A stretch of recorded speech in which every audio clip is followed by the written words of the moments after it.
So, some old friends show up in New Japan. Asuka possibly returning to go against Big Time Bex.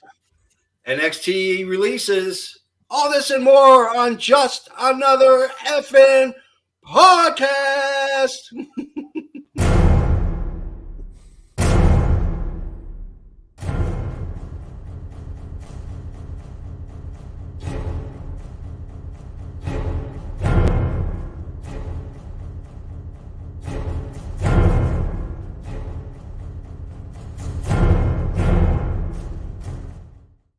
Hit the music.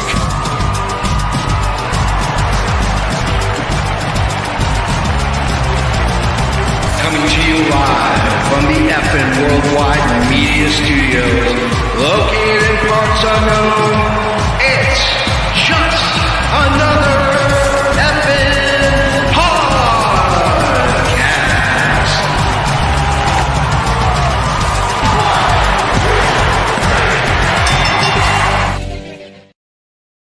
Good morning, good afternoon. If I don't see you until later, good evening. They call me the Space Cowboy. Sometimes they call me the Gangster Love. Some people have even called me Maurice. But all of you on Twitter and Facebook, YouTube land are going to call me the JFB James from Boston. And I am the patron saint of professional wrestling. I am that gingered up, paranormal son of a bitch. I'm Canada Dry, damn it. Oh, he's Canada Dry. We are, of course, this is Just Another Effing Podcast, the flagship of Effing Wrestling. We are joined today by two esteemed colleagues, both competitors in AFW. One has a podcast on our network. The other one, we're going to twist his arm and drag him out into the middle of a desert and have him do a podcast as well for us. Yep. Go ahead and introduce yourself, boys. So, obviously, everybody knows me as The Magician. I have a podcast out on this network every Saturday where we talk to wrestling fans. And yes, that's pretty much it. There's not much I can add to that. The magic of wrestling. Yeah, sorry, the magic of wrestling.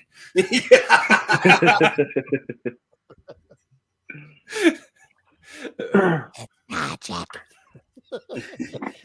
All right, introduce yourself, Coop. What's up, guys? This is the baseball-loving and your current AFW world champion. It's Coop. That's right. He is the AFW heavyweight champion of the world. He carries that gold with such pride. It's such esteem. It's beautiful to have a belt wrapped around. George Penning, what's up, brother? What's up, George? It's good to have the AFW belts around the waist of somebody who's deserving of it. That's not the JFB or Canada Dry. Hello, Joseph. And yes, we doubled this week. Yeah, we went from 2 to 4, George. 2 to 4. Addition through addition, if you will, as Michael Scott would say on The Office. We'll be a foursome again next week. Yes, we'll have 4 next week. We might have a rotating crew of 8 to 10 people, just enough for a basketball team. So, so before we get into our main event, and we have to get a couple of things out of the way. And one of our favorite things, of course, is talking about the news.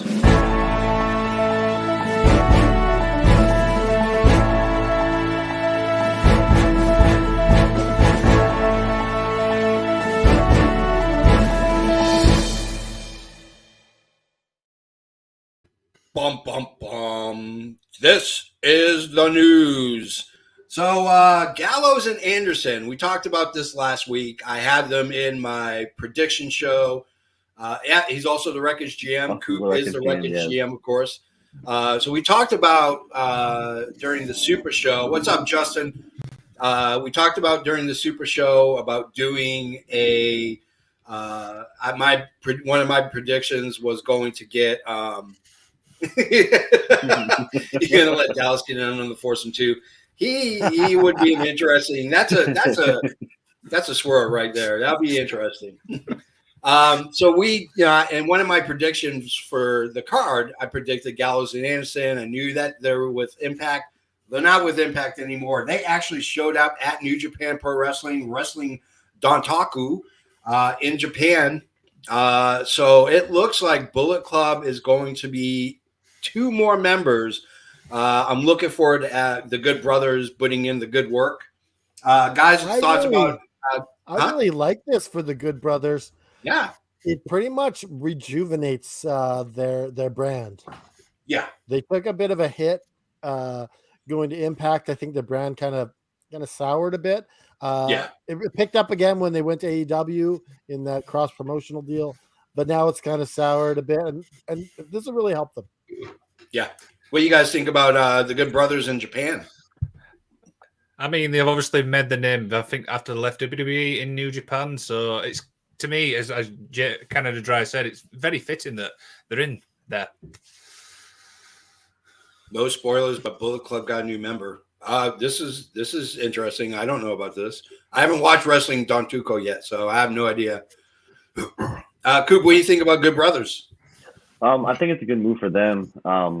Kind of like you said, when they went to Impact, their brand a little bit kind of decreased in value, but I was going back to New Japan, and plus it's a super show that's going to happen with AEW New Japan, with them being a part of the Bullet Club, that just kind of helps the whole, what's going to happen with them, where they go, and sort of thing. Spice everything up. It's going to add some spice to it. Yeah. WWE, of course, celebrated the 20th anniversary of Randy Orton first coming onto the scene. We talked about Randy and the Orton family in our family two-parter. I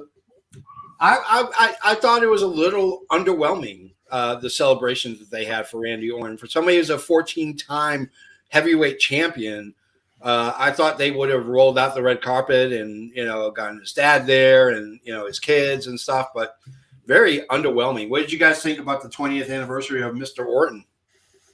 Well, it kind of suits Randy Orton in a way because he's the most underwhelming 14-time champion of all time. He really is.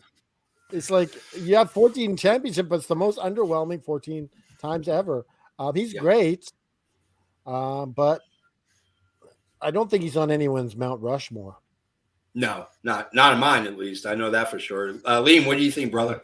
I kind of feel sorry for him because, over the past, I want to say 3-4 years, he's kind of been underutilized a little bit. I mean, I have not seen the celebration, but 14 times champion is not something to be sniffed at, is it? No, absolutely not. Coop, what do you think?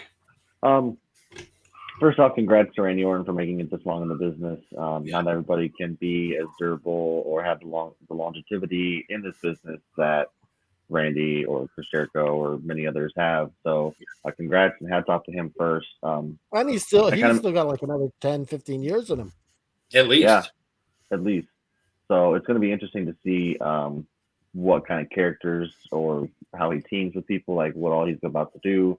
The celebration, I kind of agree, is a bit underwhelming. I think he deserves a lot more respect, a lot more showing for the time that he's put into the company. So I'm hoping. I was hoping they would do something on the network or on Peacock and really do a nice tribute to him and his career.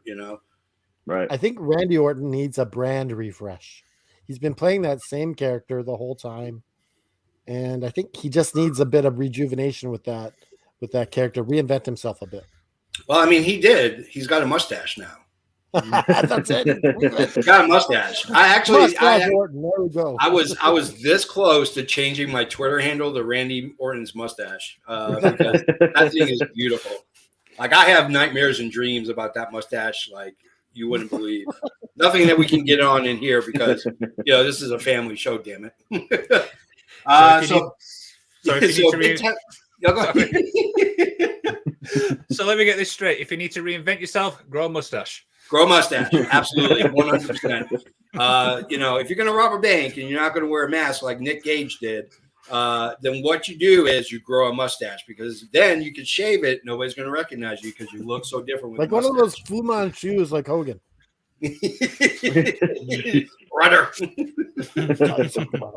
So Big Time Bex was back on Raw after her loss at WrestleMania and was confronted by Asuka. Asuka is back, folks, from injury. Good good to see Asuka. This is going to be an interesting program. I'm actually looking forward to this with no belt on the line. This can go any which way. I mean, this can go crazy. What is everybody's thoughts on Asuka coming back and taking on big time bets? I think you put up some easy 50-50 booking here, and then have maybe Asuka challenge for the belt. I'm digging it, Liam. I think you guys have summed it up pretty well. I mean, Asuka, for me, is going to beat Bex and then probably go for a title. Who knows? Yeah. What do you think, Coop? I kind of agree. With Asuka coming back to confront Becky, Becky was the one who originally gave her the belt when she was pregnant. So for her to come back and face Becky without a belt, I think Becky goes over in the situation, and hopefully they can build her strong like they have before in the past. Yeah, absolutely. So Austin Theory, who went through a name change, is now just called Theory. Is it Theory? That's what he's called? Yes, right? I have a theory on this. Yeah, we have a theory on it. Vince, supposedly the backstage news is that he is the next John Cena. That's handpicked by Vince. I gotta say, he could do worse. I mean, I like Austin Theory. I think he's a decent wrestler. I still think he's pretty green. I think he needs to really work. He really had that indie darling label on him for a long time. Yeah, he did. As the face of Evolution, Yeah. or not Evolution, but the face of Evolve. Yeah. Wrestling. Him and Darby Allen were the major stars to come out of that. Yeah. Liam, what do you think about Austin Theory being the next John Cena? I mean, it's an interesting one, but I mean, yeah, Vince can put that label, but at the end of the day, it's down to the fans. If the fans don't get behind him, then it's just going to be a waste. It's all down to can the fans get behind him? Yeah, absolutely. Coop, what do you think? I think it's going to be interesting to see how it all develops, because if you take a look back, Cena, how he started so young, he didn't really fit with what he did when he first came in, and then we got the Dr. Thugonomics, and then he sort of evolved his character more after that. So seeing and hearing Theory being Vince's new Cena, yes, he's still young, yes, he's got a long way to go, but if done properly, I think that it could turn out very well for him. So I guess we'll just have to wait and see.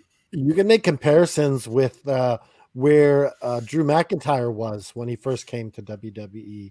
Oh yeah, they were calling him the Golden One or the Chosen One or whatever. Yeah, and absolutely. He was also failed Galloway to then. measure up, right? Until he came back. Yeah. So we'll see where it goes. So end of April is always a fun time for NXT because we have NXT WWE releases. That's right. Yes. Here are the names. It's Parker Boudreaux. Not Patrick. We learned that yesterday on Liam's podcast. It's his brother. It's Parker, not Patrick. Parker Boudreaux, Malcolm Bivens, the manager of Diamond Mine, Dexter Loomis, Dakota Kai. Those are the big ones. There is an expectation now that main roster releases are coming very soon. That was the news coming out of the dirt sheet. So out of those names, what's the name that you think is going to carry on and reinvent and possibly get bigger and better than they were at WWE NXT? For me, I'm going to have to say that Dakota Kai, but I believe didn't she want a release before anyway? So she did, yeah. She mentioned she did want to leave. So it'd be going to be. I think she'll end up in like AEW. I think that'd be a good little fit there. Some matches I'd look forward to see. I said this on the Magic of Wrestling that Dakota Kai will end up in AEW, and pops. We couldn't get the name on that. Bivens was the guy that I think has connections. I think he was managing MJF at one point. So I think so. Yeah, Michael Bivens. Yeah. So, but he could manage anyone in AEW.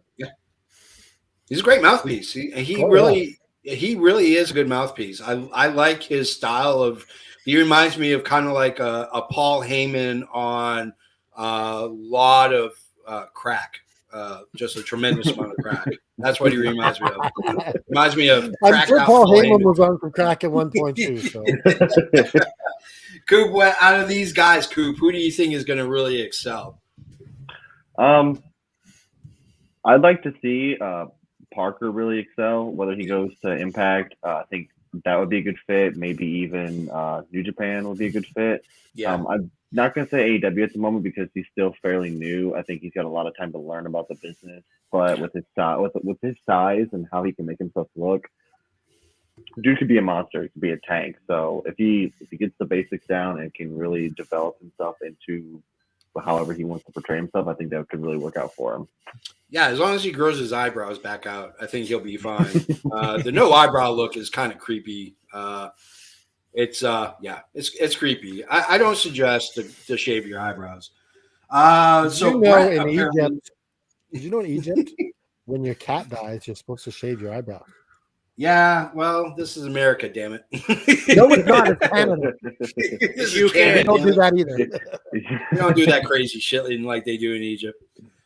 So apparently the Bret saga is not over.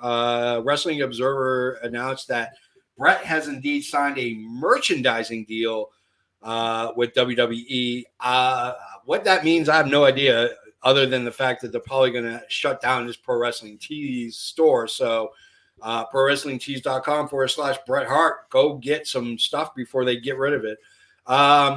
Is this an inevitable that he's going to re-sign with WWE? Is a Legends contract? Is that kind of what we're going to see? Or do we hope and keep our fingers crossed and pray to the wrestling gods above that indeed, he shows up at AEW? So what, Canada Dry, give us your thoughts on the merchandising deal. I think Bret enjoys his freedom to do and say what he wants.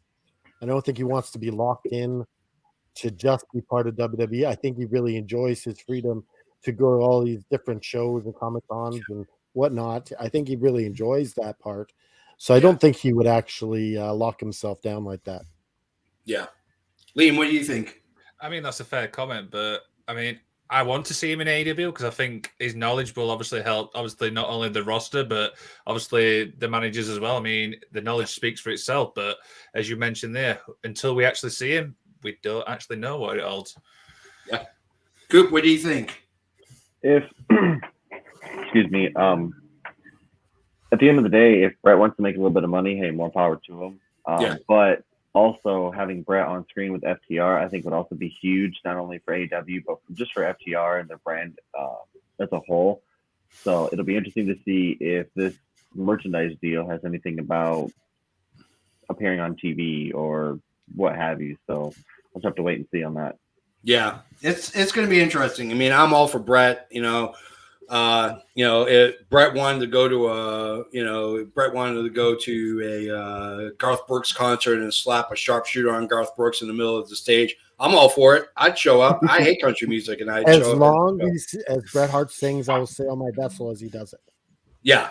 As long as he doesn't sing "Sexy Boy," I'm fine with that. We'll put the link in the show notes, but there's video of Bobby Lashley and Drew McIntyre at a house show. Bobby went against the ropes snapped, and he took a nasty tumble. We have this on our YouTube channel as well. Yeah, it's on our YouTube channel. It's nasty. It really is nasty, but he's okay. He surprisingly did not get seriously injured. So did you guys watch the video at all? Your thoughts on it? I did not watch it, and I will watch it after we've done here. So yeah, seems like a Scottish guy is filming it. He's like, "There's a botch. That's a botch." He must be a member of the internet wrestling community. I think maybe it was Haney recording it. Inspiration have announced that they are leaving Impact Wrestling. Also, Tommy Dreamer shared on his podcast and his website about what he thought. He said it was a tremendous and huge loss. We talked about it on the Magic of Wrestling. I know for me, they have not been booked very well because I don't think people know how to book them as a tag team. They weren't booked very well in WWE.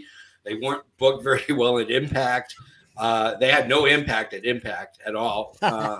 So it'll be interesting to see what happens with them if they go to AEW. Possibly, I would love to see them at Stardom in Japan. I'd love to see them make a run in Japan and really carve out a name for themselves before they come back to the States. What do you think, Canada Dry? I think that it's only a matter of time before they show up in AEW. Her husband's there, so yeah. What do you guys think, Liam? I mean, you've summed it up pretty well. I mean, obviously, we spoke about it yesterday. Yeah. Is this a ploy to get him in AEW? Yeah, I can see that because I think they do work well as a team. But if you book them right, then who knows? Yeah. Yeah. What do you think, Coop? I think it's an interesting move for them. I also seen somewhere online, I'm not sure how true it is because I didn't click on the article, but I seen that either one or both of them accepted a movie role. I'm not sure how true that is, okay. But if that's the direction they're going, more power to them. If they show up in AEW, hey, great. That's a great addition to the women's roster, and we'll just have to wait and see. Sweet. All right, so we are done with the news. We have 2 segments before we get into our main event. One of them is our friend Kenny. Kenny likes to do what he calls the weekly rewind, where he goes around and talks about some of the matches from all the wrestling throughout the week. We have Kenny backstage. Let's see him.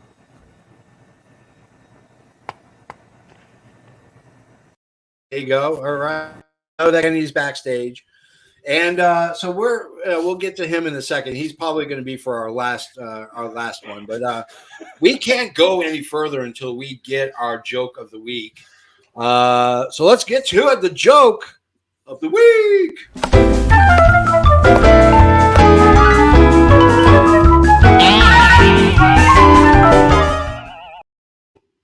Joke of the week brought to you by Johnson's Baby Oil. No, I'm just kidding. It is brought to you by. If they want to sponsor us, that's fine. If you want to sponsor it, get in touch with me or Canada Dry. We would love to have you sponsor any of the segments, but Joke of the Week especially. But our Joke of the Week is brought to you by Wrestling with the Paranormal. That is one of our sister podcast. Let's try that again. Sister podcast, where they talk about paranormal stuff. And this was a humorous exchange that occurred. And I'm not going to. He's watching and he's part of it. Yeah, just let's let it roll. Let's roll. And we're like, so was your guys' ass being grabbed while you were sleeping last night? Oh, wow. And so we went home thinking we were all haunted. Or maybe it was just a few of us. So everyone was saying their ass was being grabbed? Yeah. So, okay. So I don't think there's a haunting going on here. I think we have someone in your group. I don't want to point any fingers, but there's an ass grabber in the group. It could be an ass grabber in the group. Oh my God, that is hilarious. There's an ass grabber. There is not a haunting. You don't have to worry about the haunting. You do have to worry about somebody grabbing ass, and that's just as bad, if not worse. In the group. And Craig just no-sells it. Yeah, you got an ass grabber. I mean, I love how Craig ended that. There might be an ass grabber in the group. Yeah, he looks so unimpressed. It's funny as hell. So if you got a joke of the week, keep it clean, keep it simple. Talk about ass grabbing. We don't care. Send it to me, the JFB. Send it to the Canada Dry on Messenger, carrier pigeon, however you want to do it. That is the joke. Send us your jokes. That's what we want. Okay, so we got away the news. We got away with the joke of the week. Now it's time for the main event. Yeah, the main event. The auditory eargasm that we're going to give you. We slowly slide it in your ear hole. Slide it in good, baby. Slide in good. Nice and moist. Here we go. Main event. Gentlemen, this is the main event of the evening. Oh, yeah. Main event time. And so this week, we decided to kind of go and become seers, if you will. Prognosticators are prognosticators. as we slowly start to unveil and unwind who we think the next 3 champions are going to be, world champions in AEW. Of AEW, yes. AEW, yeah. Fuck WWE. I can predict it easily. It's That's gonna be, $1 million shirt idea. yeah, fuck WWE. So we're talking Roman Reigns, and then probably Lesnar, and then Roman Reigns, and then somebody else, and then Roman Reigns, and then someone else. There you go. We just did the show in 20 There's the show. It's over. Show's over. Go home. Make sure you tip your waitresses. They work really hard. Yeah. So we're doing AEW here, and so the way I ordered it is how I see it. The first person being after Hangman Page. So we spun the bottle, and Liam came up first. And so, Liam, who is the person that's going to take the belt away from Hangman Page? I mean, I think we're all going to be agreeing on this one. I think it's CM Punk. I mean, he's a big draw for the fans. I mean, don't get me wrong. I was happy when Hangman won the title, but I feel like his reign's a little bit underrated, in my opinion. I'm not really screaming at the ball a bit. So, yeah, CM Punk for me first. Wow. Coop, who are you going with? I have to agree with Liam here in this situation. I think CM Punk may take the belt away from Hangman. Maybe not a double or nothing. Might happen sometime after that. But with Punk showing back up in professional wrestling, people do want to see him as the world champion. And you're going to take advantage of having one of the biggest figures probably ever in pro wrestling. So now that you have him, take advantage of that. Have him as a champion at least one time. Get him in some good storylines. Have him fight, when Kenny Omega comes back. Have him fight Kenny. Have him fight Moxley again, or Jericho, or have good matches with big names. I think would work out well. I'm going in a completely opposite and different direction. Oh yeah, seriously. Here's the deal. Hangman Page is a boring champion. Watching golf on TV is far more entertaining than this title reign that Hangman Page has had. What a slam on Hangman. He is a boring champ. He's great as a chaser. Don't get me wrong. Him chasing Kenny Omega for a year was gold. That was the way every story should be told. As a champion, as a babyface champion, he is just boring. They're not building any storyline. They're just kind of throwing opponents at him and saying, hey, in 2 weeks at the pay-per-view, you're going to face Lance Archer. Okay. There's no sense of direness to it. You need a heel to chase him, and it starts at Double or Nothing when he beats CM Punk. And it goes on until the very next pay-per-view, and that is going to be MJF. Because there is not a heel in wrestling anywhere that is working as a heel as good as MJF. You need a heel to get that championship and keep it for a few months and keep it nice and warm, be a transition, and get another face to start making the chase. But I'm going with MJF. Make the chase. Make the chase. Canada Dry. So yeah, go for it. Much like Liam, much like Coop, I'm going with CM Punk. Yeah. To win, and I think you'll win it a Double or Nothing. No reason why not to. He is your highest paid wrestler. He is your biggest draw. CM Punk is best for business. Like you don't get that pop, and maybe Bret Hart is there at Double or Nothing to congratulate him. Yeah, when he wins the bet.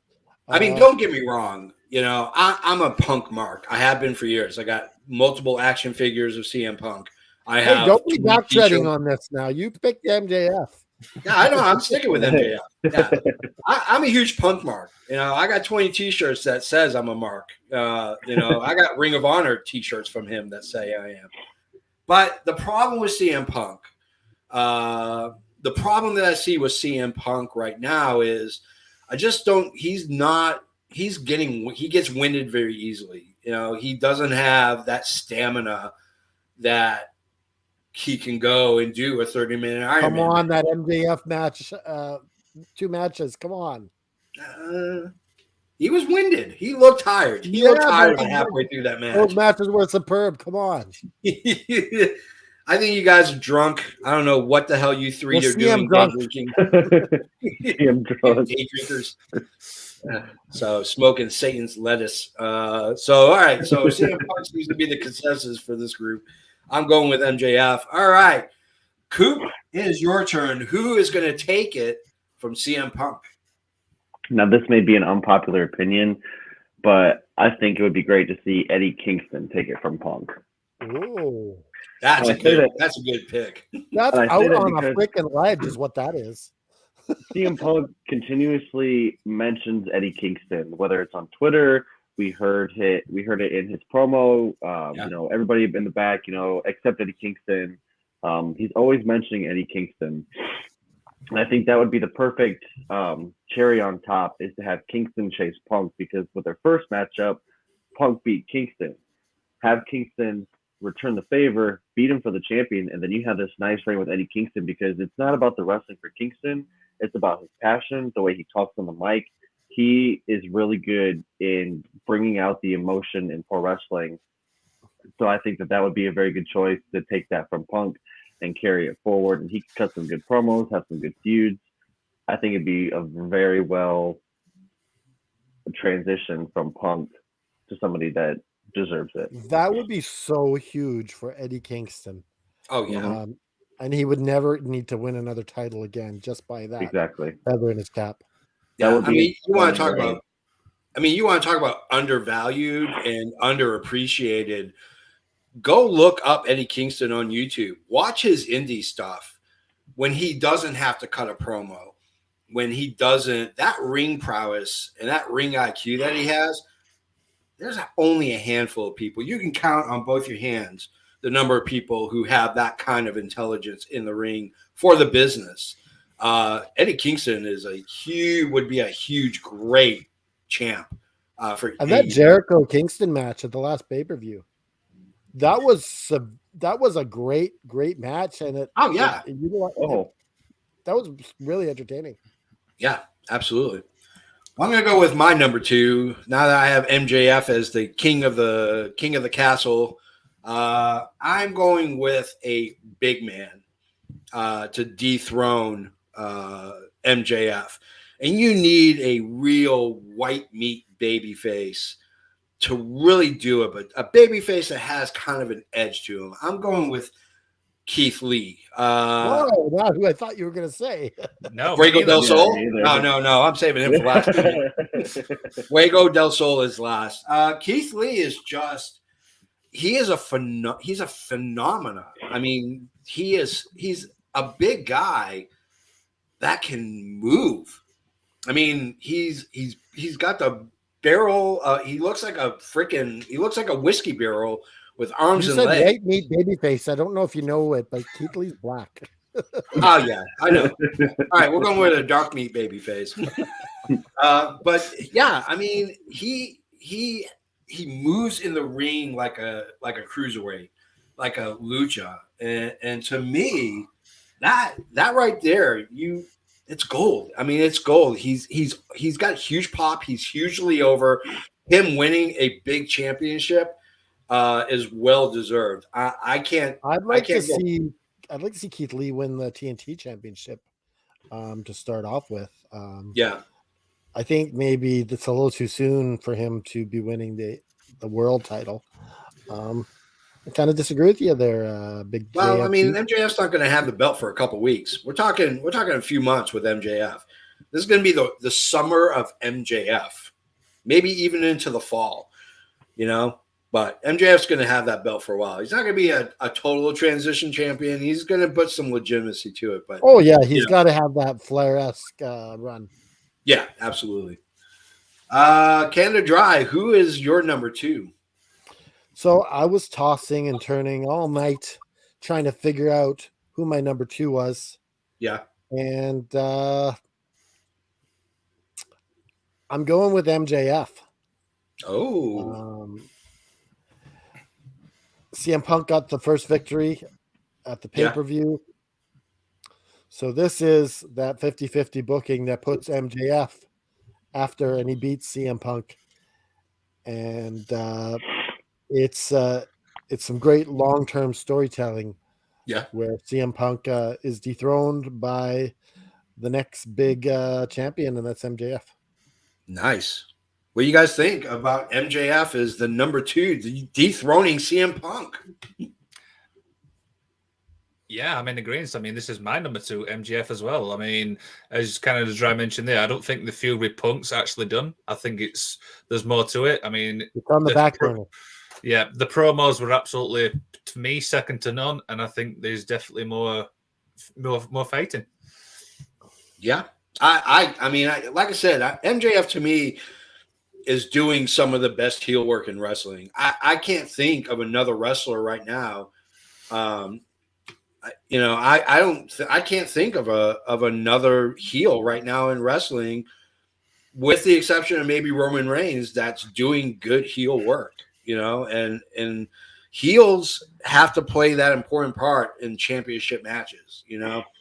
They have to disappoint the fans. They have to irritate the fans and create that drama so that the fans will tune in next week to see the heel get his comeuppance. That's all it's all about. Yeah. And the difference here between MJF and Roman Reigns, though, is that Roman Reigns wasn't good at cutting promos right away. Pairing him up with Paul Heyman, pairing him up with the Usos. Now he has this own, the bloodline. Yeah. With MJF, it's all him. It's all natural. It's all what's what I'm looking for? Cerebral. Business smarts. Yeah. He knows the business. He knows how to play the crowd. He knows how to truly get people to hate him, and it's great. I mean, he took Remember a picture that promo of Roman Reigns with the suffer and succotash. Do you remember that? Yes. I mean, you gotta love MJF only because he took a picture at the Pittsburgh airport of a bronze statue of Franco Harris with the miraculous catch, humping him from behind.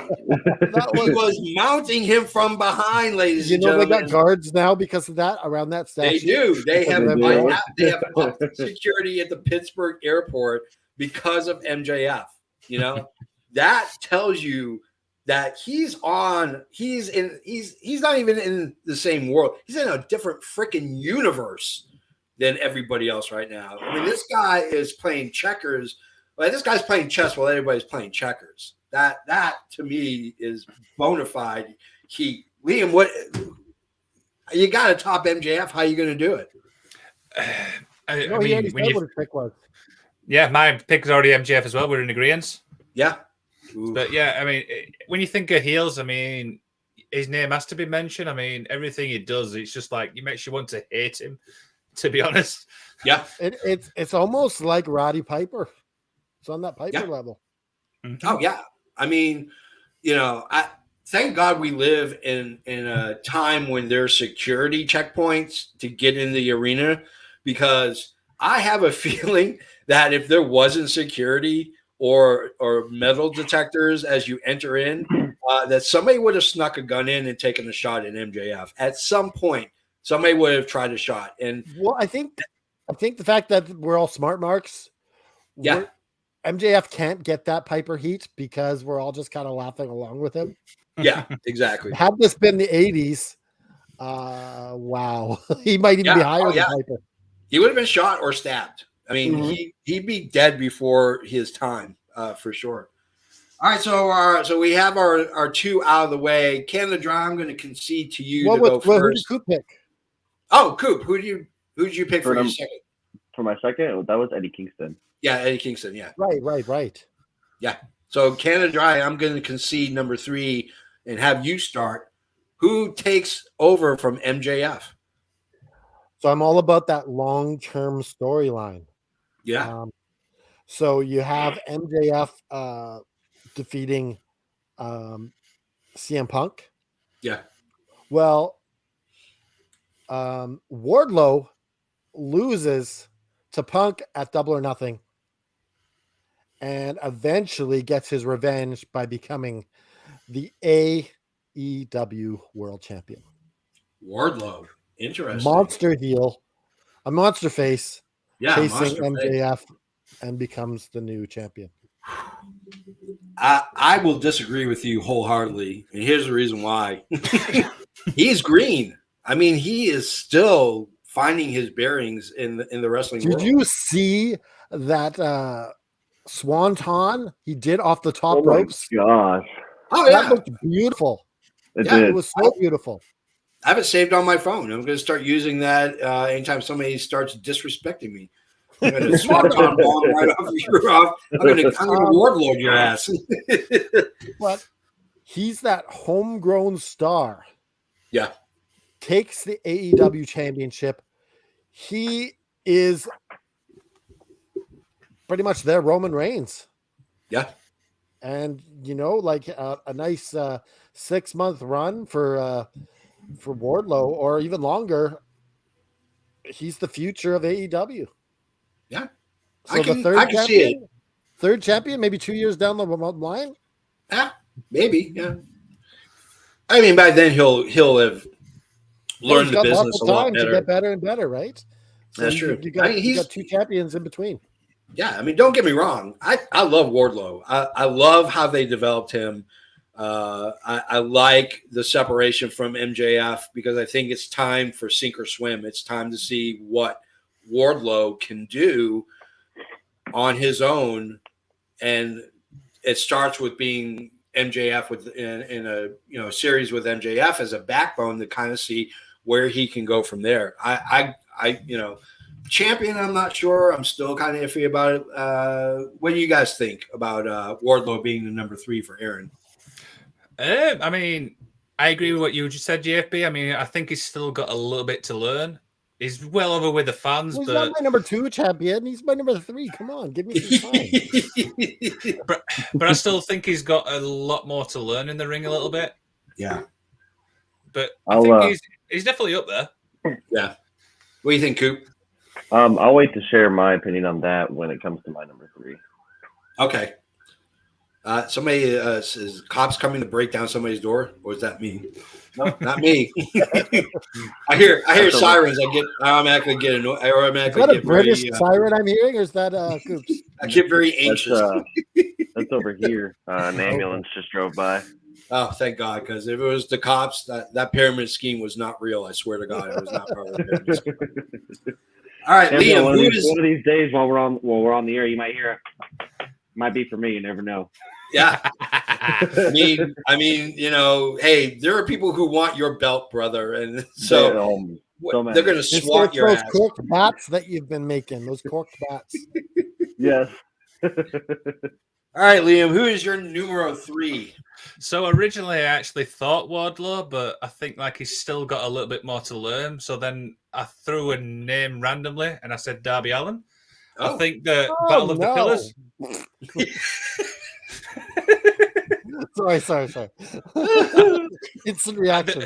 The reason I thought that is I thought something like a Battle of the Pillars, like 2 people who's been there since the start. Yeah. So yeah, Darby Allen for me, 3. Here's my thing with Darby Allen. I love Darby. I didn't like him as a TNT champion. I think it was, I think it was not a stretch. It's just, I don't know. The belt really didn't appeal to me with him running with the belt, and I think as a champion, I don't see why not, but I don't know that early. I still think, he's got to get that indie shine off of him and kind of stay in AEW, get more grounded, be really associated with AEW because he is a pillar. I mean, he's the future of this business, and at some point you're going to have to give him the rub. I'm going to sidebar here. I don't like this pillar talk. I think it's too premature. Yeah. It's putting labels on somebody when it's too much. Like, who's to say who's a pillar and who's not a pillar? Like, it's the pillars are people who who put the belt on in your face of the company. If you don't have a face, if you're not the world champion and you're not the face, then you're not a pillar. That's just I agree with that. I agree with that. Just because you're not a world champion doesn't mean you can't be a pillar. I mean, no, it's just that I don't like the labels of it all. Just be a pillar without the label. Yeah, well, right. Be the best you can be, right? Right. Well, with the whole pillar talk, AEW is letting the fans know, all right, we have all these stars, but these are who we're going to build our next stars around. Yeah. It gets them familiar with their faces. It gets them familiar with who they want to watch. And it gives them an insight as to, all right, here are the next stars that are up and coming. You know, we already have Jericho and Moxley and whatnot. All right, now it's time to bring some of the new guys and showcase them, bring them up, give them legitimacy. And I get that part of it. Yeah, I mean, I agree. Like I said, I mean, I like Darby Allen as a champ eventually. I don't know this soon, but yeah. So, Coop, numero 3 for you, my friend. Who are you going with? Numero 3, to take the belt from Eddie Kingston, I'm going to go with MJF. And the reason I paused my comment off of Canada Dry was because after MJF is where I would put Wardlow. He'd be the number 4.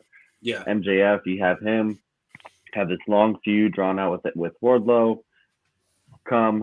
move up in the rankings, beat Kingston, and then that's when you get that Wardlow chasing the title, kind of like Hangman did with Kenny, but it's going to have more intensity behind it. Yeah. I mean, you know, MJ, like, I mean, we've said it before. I mean, nobody's doing his work. I mean, you know, nobody's even close. And yeah, I think Wardlow being a number 4 would be huge because he's gotten time. He's seasoned now. You know, he's like a good steak. You got to age that steak. You know, you don't want to eat under a fresh Coop's steak. scenario. Yeah. Under Coop's scenario, I don't see Eddie Kingston being a very long champion. If he was champion at all, I could see maybe a 2-3 month run at most. Yeah. That's all he needs. Yeah. So it would probably be the shortest champion they had. Yeah. Yeah. Throw him in a couple of feuds, have him champ for 5, maybe even 6 months. I mean, I think he at least deserves 6 months. I think 2 to 3 months might be a bit short. The fans might be not behind that as much. I think 6 months would be a long enough Eddie Kingston. Well, how long has Hangman been champ so far? Too long. Boom! December. Boom! December, somewhere around there. How many months is that? Do we want to do the math on that quickly? Oh, you're asking me to do math. Oh, 5 months. We're a bunch of dum-dums here on the podcast. I mean, do you want real math, like correct math, or you want my math? Because I'm going to just go a quadruple. Long time. Ballpark it. It's not a long run for Hangman if you think about it. It's not a short run. If he loses it at Double or Nothing. Yeah, it's still 4 months too long. Okay, yeah. So it's every 4 months you have a pay-per-view, right? Yeah. Roughly, yeah. So it'll be an 8-month reign. That's not bad. No, he's due for a loss. By God, it's MJF. But in all of that, you know, he's got one pay-per-view defense, and then he'll have lost it. Well, I'm going to go with my number 3. You're going to love this because I got Keith Lee carrying the Bearcat to kind of throw a little shade over to WWE. The Bearcat of AEW, Keith Lee, carries the belt for about 4 pay-per-views.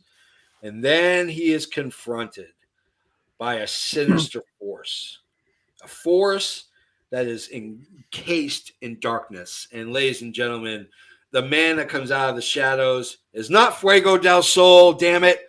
It's Malachi Black from the House of Black. He is going to be your number 3 world's heavyweight champion. Fuego del Sol is my number 4, but Malachi Black is dark and he's sinister, and he's not a heel, he's not a face. He's he's more of a heel. He's just a guy. He's a guy that likes to beat the shit out of Fuego del Sol. Let's be honest. I don't like Fuego del Sol. I want to beat the shit out of him on a daily basis too. And I'm going to tell him that on Twitter, damn it. But Malachi Black has years of wrestling, progress. That's when I first got turned on to him as Tommy End. I thought he was completely wasted at the main roster in WWE. I like the fact that he is I just like the fact that he's in AEW and he's doing some really good storytelling. And that's what you're going to get when him torturing Keith Lee, torturing his mind, psychologically assaulting him. That's how you build that feud. Don't let him touch. I wouldn't let him touch for almost 8 months. No touching at all. And then at the pay-per-view, let them go at it, and Malachi Black comes out on top. What do you guys think about Malachi Black? I think that this is my second favorite third choice for champion. And I think Malachi Black, he's got that senior veteran presence as a wrestler. He's got the mic skills down. Him as the dark champion. Yeah. I think it would be astounding. And of all the people, this is probably my second favorite choice to be champion altogether. Yeah. I like Malachi Black. What do you guys think about Malachi Black? I love the faction. I mean, I love the sinisterness. I love the darkness. And I agree with JP. I think he will be a champion one day. Is he the third guy? What do you think of him being the third guy? I think that this is interesting. Malachi Black as future AEW World Champion is something I could see at some point. His whole House of Black faction, I guess you could call it, has really been interesting. It's really brought out a new, different side of Malachi that we haven't really ever seen. So I'm really enjoying where this is all going, especially with their current feud with Death Triangle. He can really portray this dark character really well. So I think it's really an interesting idea.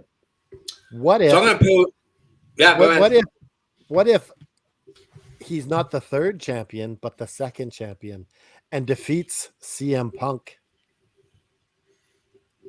That would be a good back and forth between CM Punk and Malachi Black. That would be a great feud. Oh yeah, absolutely. Yeah. So I'm going to pose a question before we wrap things up. And my question is this. What do you think the chances are that someone from another promotion, not WWE, but from New Japan or Ring of Honor or even Impact, becomes AEW champion? And if so, who would it be? Ooh. Yeah, I threw a swerve at you guys. Now I got you guys. I don't think it's going to be anytime soon. Yeah. I can't see it anytime soon. Maybe Ibushi, if they could get him to. The only name, well, no, I don't know. What's Switchblade's status? Is he still with New Japan? Yeah, he's still with New Japan. Mm-hmm. Yeah, I can see Switchblade being an AEW champion. Yeah. What do you think, Coop? Yeah, I kind of agree with Liam. It'd be interesting, especially with having Adam Cole, the Elite, Red Dragon, Bullet Club, that whole ordeal. Yeah. Would be interesting to see, a nice feud between Switchblade and Cole, or one of the Young Bucks, or I think that would be a good choice. Yeah, it would be groundbreaking to have a New Japan star as their champion, and just being like, oh, he's not even working for this company, and just have him out. Yeah, I like Ibushi. I'm a huge Ibushi nut. I mean, I got several of his shirts, and sometimes I put my wife down and I give her a knee to the face because I got to keep her in line. So, this is this is not true. He does not beat his wife with a Ibushi kick. It's all kayfabe.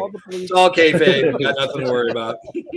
I do that to the squirrels outside. I put them on the ground and I give them a knee to the face. So Peter doesn't. That explains the sirens. Yeah, it explains the sirens. Yeah. I love it. We're gonna have PETA picketing your house now with your squirrel abuse. Yeah, fuck those squirrels. You know what they do? They drop shit on my car. There's the T-shirt idea. Fuck the squirrels. Yeah, fuck the squirrels. We are a T-shirt company that does podcast, people. All right, so that is it. That is our show. We have to wrap it up. Kenny, I'm sorry, brother. I know that you were excited about coming on, but we ran out of time. We ran a little long. Sorry, Kenny. Yeah. Next week, Kenny. Next week we're going to do the week in review. Yeah. So you can find us at effingwrestling.com. We have all our social media links. You can connect with us personally and privately. I do accept nudes, but they have to be tasteful. So make sure they're tasteful nudes and not some kind of weird stuff. Artistic. Yeah. Yeah. Don't want to scar the children, for God's sakes.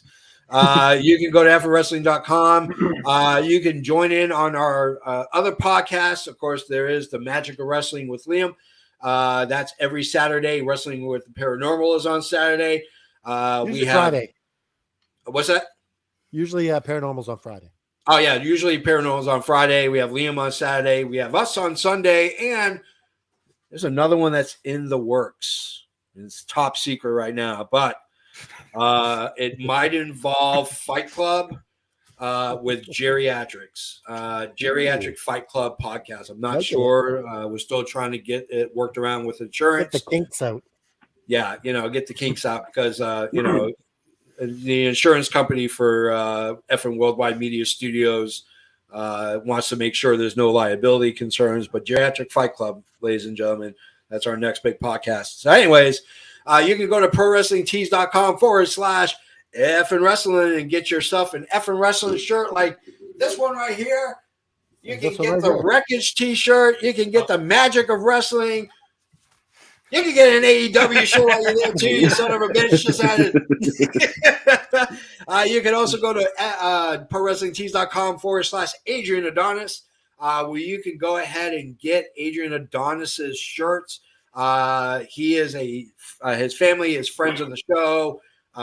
We are honored and privileged to be able to do t-shirts for him. We have quite a few that are out. So, stock up because you can wear them to the mall, hang out with your friends and whatever jive talk you do in front of the adults so they don't know what you're talking about. I don't know. I'm getting old, damn it.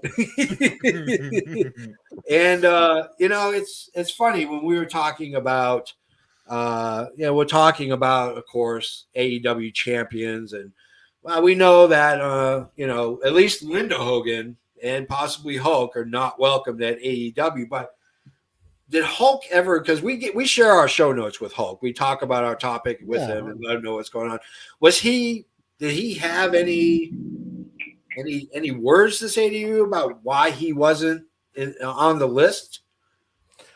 Well, what Hulk Hogan's main concern in our conversation this week was being the champion of the Geriatric Wrestling Podcast. He thought that he had the best name. He was gonna be. He should get the title right away in a finger poke of doom sort of grandma match. And I said, no, Hogan. This is just a podcast. It's not a real wrestling thing. We're just having fun. So he hung up on me because he thought he should be the champion. And so that's effing wrestling 333. Hulk Hogan, a big old goose egg. Canada Dry out. This has been an effing worldwide media production. You can find us on Twitter at AllEffingWrestling or at effing podcast. You can also find us on Facebook at facebook.com/effing wrestling. After that, why don't you go ahead and throw a T on your back? You can find us on the Pro Wrestling Tees store at prowrestlingtees.com/effing wrestling. You can find all this at our new website, effingwrestling.com. And as always, have a great epic day.